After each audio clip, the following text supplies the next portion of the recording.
The mud did not choose a side, but it punished one army more than the other. On the morning of October 25, 1415, the French nobility advanced across a narrow field in northern France toward a tired English army that should have been close to collapse. The English were hungry, many were sick. Their campaign had already been damaged by disease, delay, and exhaustion. Their king, Henry V, was trying to reach the safety of Calais after a hard march through hostile territory.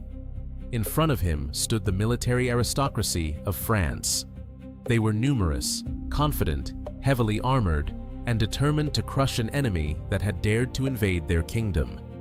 To many French commanders, the English army seemed trapped. Henry had too few men. His soldiers were worn down. His retreat had been blocked. The field ahead looked like the place where France would restore its honor and punish English ambition. Instead, it became one of the most famous humiliations in French military history. By the end of the battle, thousands of French men-at-arms, nobles, knights, and commanders lay dead or captured.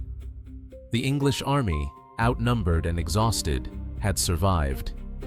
Henry V had won a victory so dramatic that it would echo for centuries in chronicles, poetry, politics, and national memory. Agincourt became one of England's great martial legends. But behind the legend is a harder and more complicated story. Agincourt was not won by courage alone. It was not simply the triumph of the longbow over armor. It was not proof that English soldiers were naturally superior or that French knights were foolish men marching blindly to death. Those are myths made easier by repetition. The real battle was shaped by exhaustion, terrain, command pressure, social hierarchy, mud, missile fire, crowding, tactical discipline, and the political crisis of France itself. It was a victory that humiliated France because it destroyed more than men. It exposed the weakness of a kingdom divided against itself. Our knowledge of Agincourt comes from English, French, Burgundian, and later chroniclers, along with administrative records that allow historians to reconstruct parts of Henry's army. Sources such as the Gesta Henrici Quinti, Enguerrand de Monstrelet, Jean Lefebvre, and other chroniclers preserve important details, but they do not always agree. English accounts could turn the battle into providence. French and Burgundian narratives could shift blame among rival factions. Numbers were often exaggerated.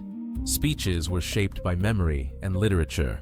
Even modern historians debate the size of the armies and the exact balance of forces. The broad outcome, however, is clear. Henry invaded France. His army became weakened and trapped. The French forced him to fight, and on a field near Agincourt, France's military elite suffered a disaster.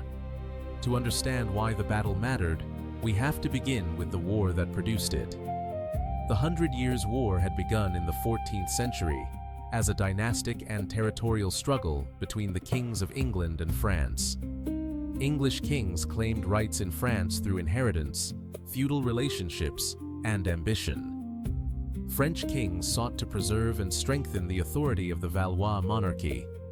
The war was not continuous fighting for 100 years. It was a long series of campaigns, truces, collapses, recoveries, raids, sieges, diplomacy, and dynastic crises. By the time Henry V came to the English throne in 1413, the war had already produced famous English victories.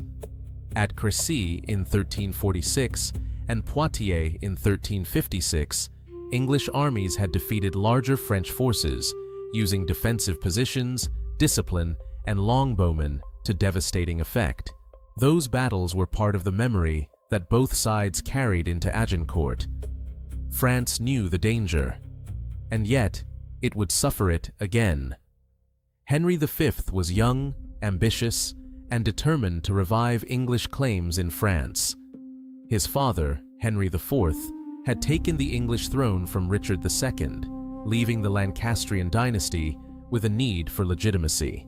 A successful war in France could strengthen Henry's authority at home, unite nobles behind him, and present him as a king favored by victory. His invasion in 1415 was therefore more than a military expedition.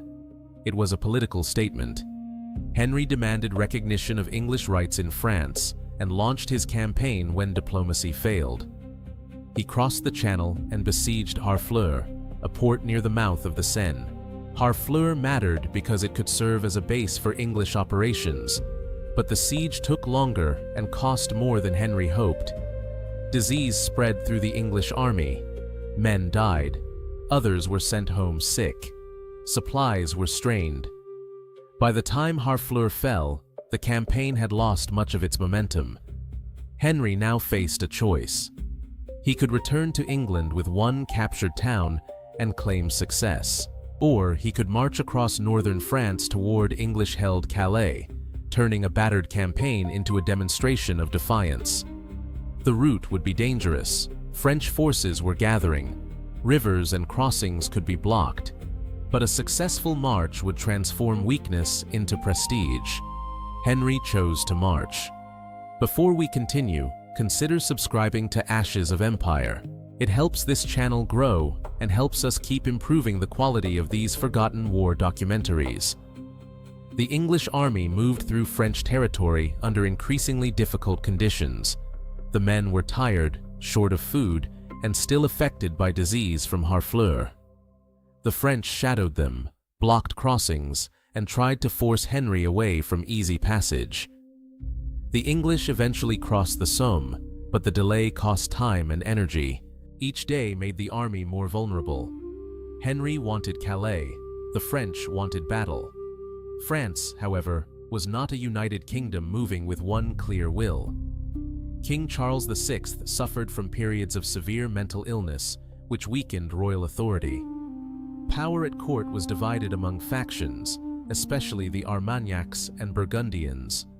The murder of Louis of Orléans in 1407 had deepened civil conflict.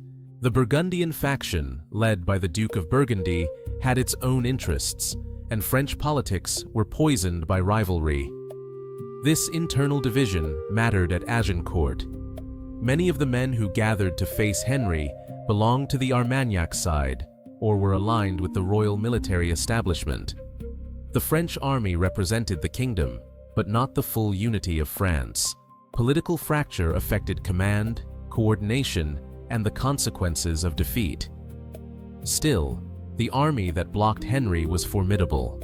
It included many of France's greatest nobles, men-at-arms, knights, mounted troops, crossbowmen, archers, and servants. The exact number is debated. Older accounts gave enormous figures, sometimes suggesting that the French outnumbered the English by many times. Modern estimates vary. Some historians propose a French force of around 12 to 15,000 combatants. Others allow for larger numbers if armed servants are counted. The English may have had roughly 6,000 to 9,000 men, the majority of them archers, though estimates differ. What matters most is not a precise ratio. The French had the larger army, especially in heavily armored men-at-arms. The English had a defensive position, longbowmen, and a king whose survival depended on discipline. The two armies faced each other near the village of Agincourt, in a narrow space between woods. This terrain mattered profoundly. The field limited the ability of the French to use their numbers effectively. A broader plain might have allowed better movement, wider deployment, and more effective cavalry. Instead, the French would have to advance through a constricted front. The ground was also wet. Rain had fallen before the battle, turning the recently plowed field into thick mud. For lightly equipped archers, mud was an obstacle. For heavily armored men-at-arms advancing on foot, it was a slow punishment. Armor itself did not make a man helpless. This is another myth. Late medieval armor was sophisticated and allowed trained fighters to move, fight, and endure blows. French men-at-arms were not foolish statues of metal. But armor has weight, mud steals strength, and crowding turns weight into suffocation. Henry positioned his army defensively. English men-at-arms stood in the center. Longbowmen were placed on the flanks and perhaps in forward positions, protected by sharpened wooden stakes driven into the ground to deter cavalry. The longbowmen were not merely supporting troops. They formed the majority of Henry's army and were central to his plan. Their arrows could wound horses, disrupt advances, force visors down, and create disorder before close combat began. The French plan was to use their strength in men-at-arms to overwhelm the English line. But plans made before battle often fail when terrain begins to speak. For a time, both armies waited. The French may have hoped the English would attack. Henry could not wait forever. His army was hungry, exposed, and far from safety. Eventually, the English advanced closer, repositioning within bowshot and planting their stakes again. This movement forced the battle to begin. The arrows came first. English and Welsh archers loosed volleys into the French line. Against fully armored men-at-arms, arrows did not always penetrate plate armor cleanly. The longbow was powerful, but armor was not useless. The true effect was cumulative and disruptive. Horses could be hit. Men could be struck in gaps, visors, limbs, or less protected areas. Arrows forced men to lower their heads, close their visors, and press forward under stress. They turned an advance into a struggle before the melee even began. The French cavalry attacks on the archers appear to have failed. The stakes, mud, missiles, and narrow field made mounted action difficult. Horses were wounded or frightened. Cavalry that might have scattered archers in better conditions could not break the English defensive system.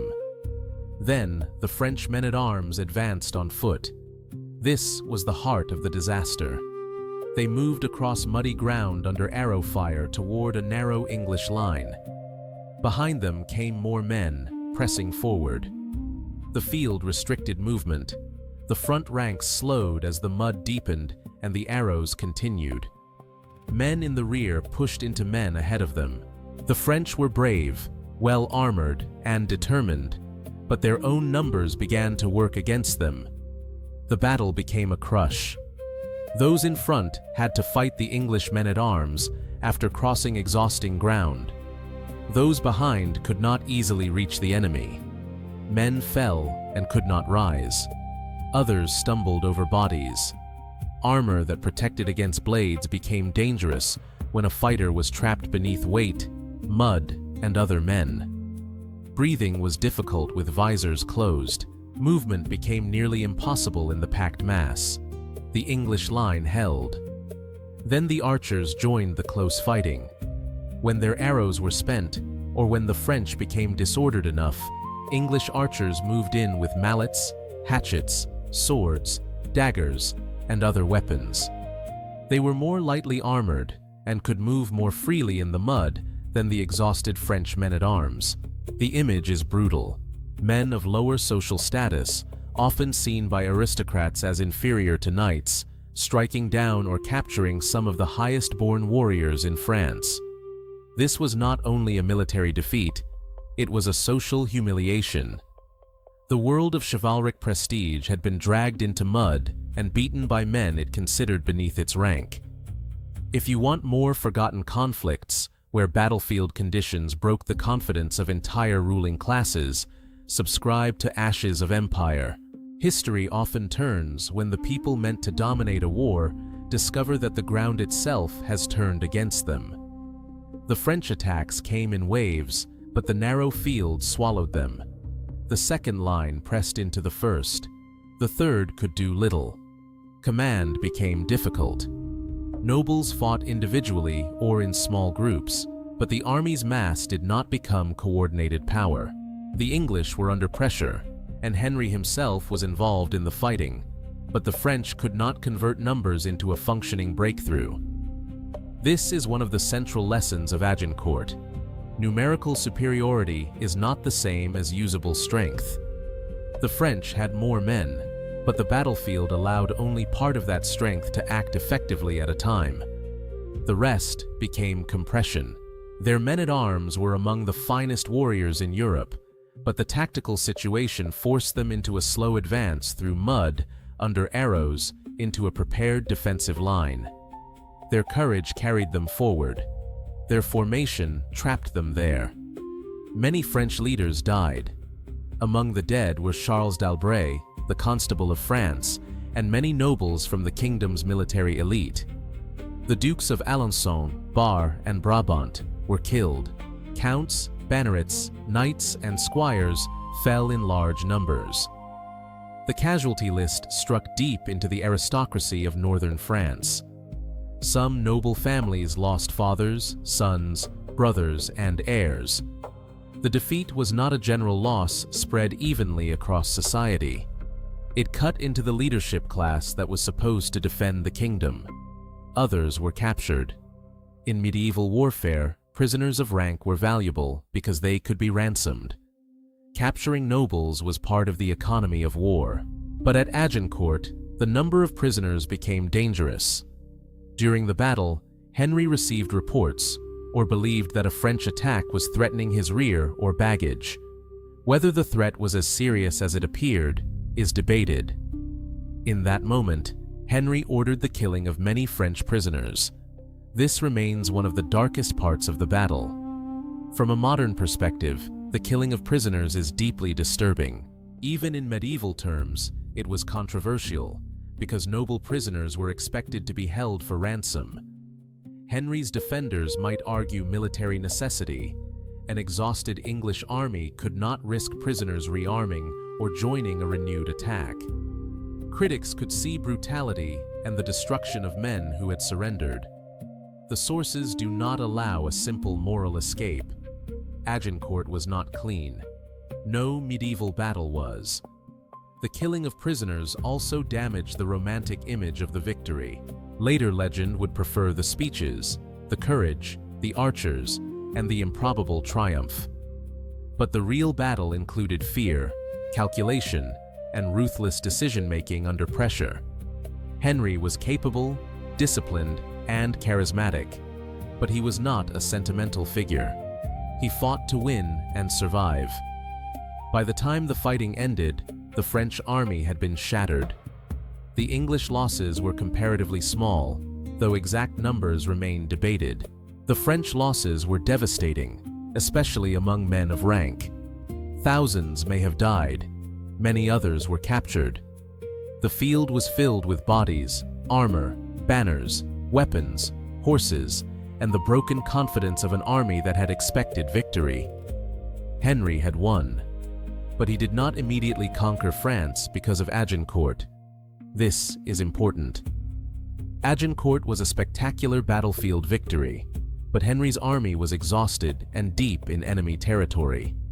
His first priority was survival. He continued to Calais and returned to England, where he was received as a conquering hero. The victory transformed his image. It gave his dynasty legitimacy. It turned a difficult campaign into a providential triumph in English memory. But the wider war was not over. The true political effect came in the years that followed. France, already weakened by internal division, now had to absorb the loss of so many nobles and commanders. The Armagnac faction had suffered heavily. The Burgundians remained powerful and politically separate. King Charles VI was still incapable of strong personal rule. The French crown's authority was fractured at the very moment Henry's prestige was rising. Agincourt deepened France's crisis. Henry returned to France in later campaigns, this time with greater strength and clearer strategic purpose. He conquered Normandy and exploited the divisions of the French kingdom. In 1420, the Treaty of Troyes recognized Henry as heir to the French throne and regent of France, disinheriting the Dauphin, the future Charles VII. Henry married Catherine of Valois, daughter of Charles VI. For a brief moment, the English king appeared close to achieving the old Plantagenet dream, a dual monarchy over England and France. Agincourt made that possible, not by itself, but by giving Henry the prestige, momentum, and political leverage to continue. The humiliation of France was therefore not only the slaughter of nobles on one field, it was the way that defeat exposed the weakness of the kingdom's political structure. France had more population, more wealth, and greater long-term resources than England. Yet, at Agincourt, those advantages failed to produce unity or victory. A divided kingdom allowed an invading king to turn a desperate retreat into a legend. Still, we must be careful with the word humiliation. France was not permanently broken. The French kingdom would recover. Joan of Arc would appear in the next generation as a figure of extraordinary political and religious force. The siege of Orléans would be lifted in 1429. Charles VII would be crowned. Over time, French armies would adapt, reorganize, and push the English out of most of France. By the end of the Hundred Years' War, England would lose nearly all its continental possessions except Calais. Agincourt was a humiliation. It was not the final verdict of the war. That makes it more interesting. A battle can be both legendary and temporary. Henry's victory burned brightly, but the political world it created did not last. Henry V died in 1422, only 2 years after the Treaty of Troyes. Charles VI died soon after.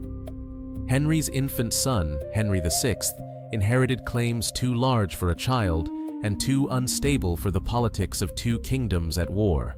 The English position in France eventually unraveled. Yet Agincourt never lost its power in memory. For England, it became a story of the few defeating the many, discipline defeating arrogance, archers defeating knights, and a young king proving himself through courage. Shakespeare would later transform Henry V into one of the great dramatic figures of English literature, giving Agincourt a voice that shaped memory far beyond the chronicles. The Band of Brothers image became more famous than the mud, the exhaustion, and the political complexity. For France, the memory was more painful. Agincourt represented the danger of aristocratic overconfidence, factional division, and tactical failure. It was not simply that the French lost. They lost on French soil, with superior numbers, against an exhausted invader trying to escape. They lost many of the men who embodied the kingdom's noble military identity. The defeat became a wound to prestige, but France's later recovery also changed the meaning of Agincourt. Because the French eventually won the Hundred Years' War, Agincourt became a brilliant English victory inside a larger English failure. It delayed and distorted the final outcome, but it did not prevent it. Henry's battlefield genius could not overcome the deeper imbalance between England's limited resources and France's capacity to survive, adapt, and reclaim territory once internal recovery began. This is the scale of the battle's consequence. Agincourt humiliated France in 1415. But it did not destroy France. It empowered Henry and wounded the French nobility. But it did not secure an English France forever. It became a legend of English arms, but also a reminder that even spectacular victories can fail to build permanent empires. Ashes of Empire follows the battles and campaigns where pride, terrain, and ambition left kingdoms exposed. Subscribe to keep exploring the wars that history remembers through victory, ruin, and the silence after the field is cleared. The military lessons of Agincourt are still debated because the battle resists a single explanation. The longbow mattered. Without the archers, Henry's army would almost certainly have been overwhelmed. Their missiles disrupted the French advance, damaged horses, forced defensive movement, and turned the approach into a killing ground. The mud mattered. It slowed heavily armored men, exhausted them before contact, and made it difficult for fallen soldiers to rise. The terrain mattered. The narrow field reduced French numerical advantage and caused crowding. Command mattered. Henry chose a defensive position, maintained discipline, and forced the French to attack where their strengths were least effective. French decision-making mattered. Their army failed to coordinate cavalry, missile troops, and men-at-arms effectively. Social pressure and eagerness for noble honor may have pushed too many high-ranking warriors into the front, where they obstructed one another rather than forming a flexible plan. No single factor explains the victory. Agincourt was the result of all of them together. That is why simple versions fail. It was not just the longbow, it was not just mud, it was not just French arrogance, it was not just Henry's genius. It was the collision of a weakened English army with a larger but poorly coordinated French force on ground that magnified every French mistake and every English advantage. The battle also shows how medieval warfare was shaped by class. The French elite fought according to a culture in which noble honor mattered intensely. To be in the front line was a mark of status. To capture a king or noble could bring fame and ransom. To fight mounted or armored was a sign of rank and identity. But at Agincourt, these values contributed to disaster. Too many men of high status pressed into a space where prestige could not create maneuver. The English army also had hierarchy, but its battlefield system gave enormous importance to archers, men who were not noble knights. The victory therefore carried a social shock. A kingdom's aristocracy had been struck down partly by massed missile troops and lightly armored men fighting in mud. Agincourt did not end chivalry, but it exposed the limits of noble warfare when tactical conditions turned against it. For the men who fought, none of this was abstract.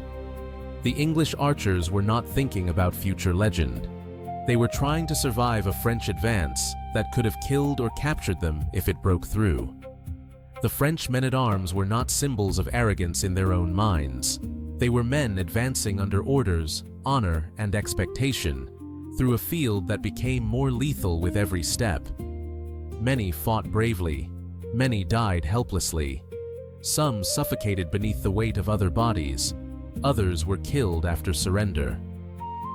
The field of Agincourt was not a clean arena of national destiny. It was a narrow, filthy place where men discovered that courage did not guarantee control.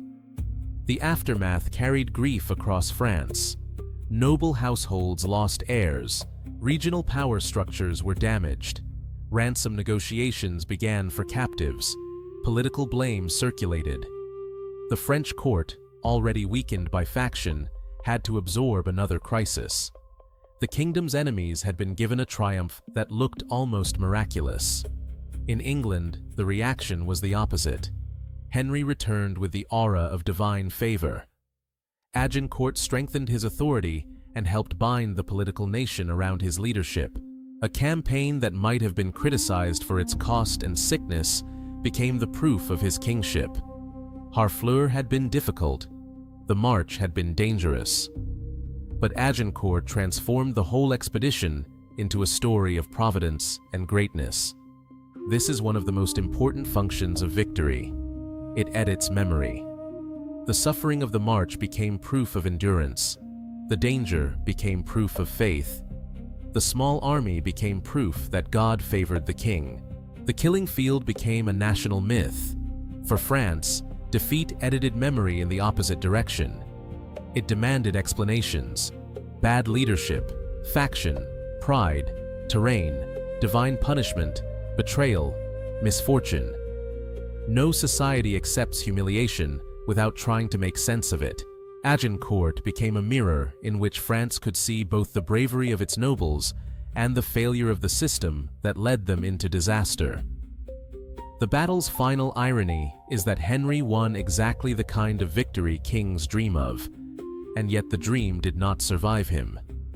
Agincourt brought glory, legitimacy, and leverage. It helped lead to the Treaty of Troyes. It made Henry appear capable of uniting two crowns. But conquest requires more than a battlefield.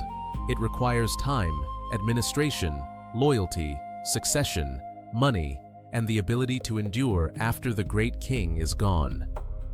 Henry did not have time. France did. In the long run, the kingdom that had been humiliated at Agincourt outlasted the humiliation. Its monarchy recovered. Its armies changed. its political center hardened.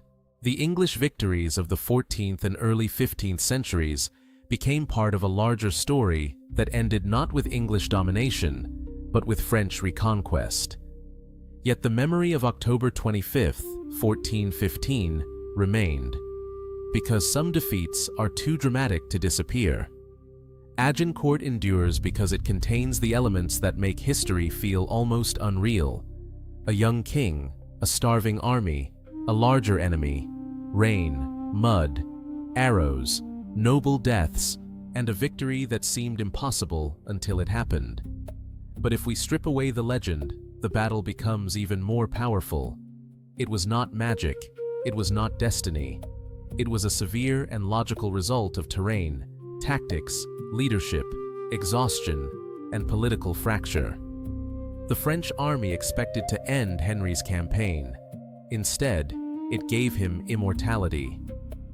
On that field in northern France, the mud closed around the armored feet of men who had come to defend their kingdom's honor. English arrows fell. The line compressed. The front ranks struggled to breathe. Behind them, more men pushed forward into the same trap.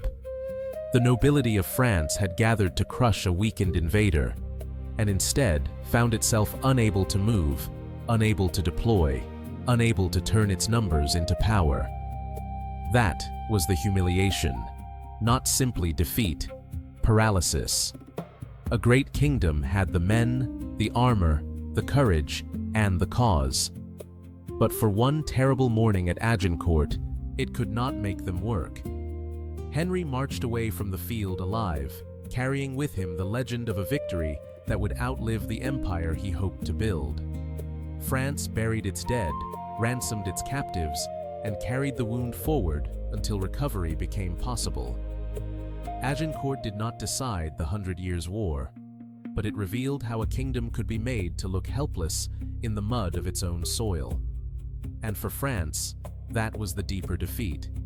Not that England had won a battle, but that the flower of French chivalry had advanced in confidence and fallen in a field that gave them no room to be what they believed they were.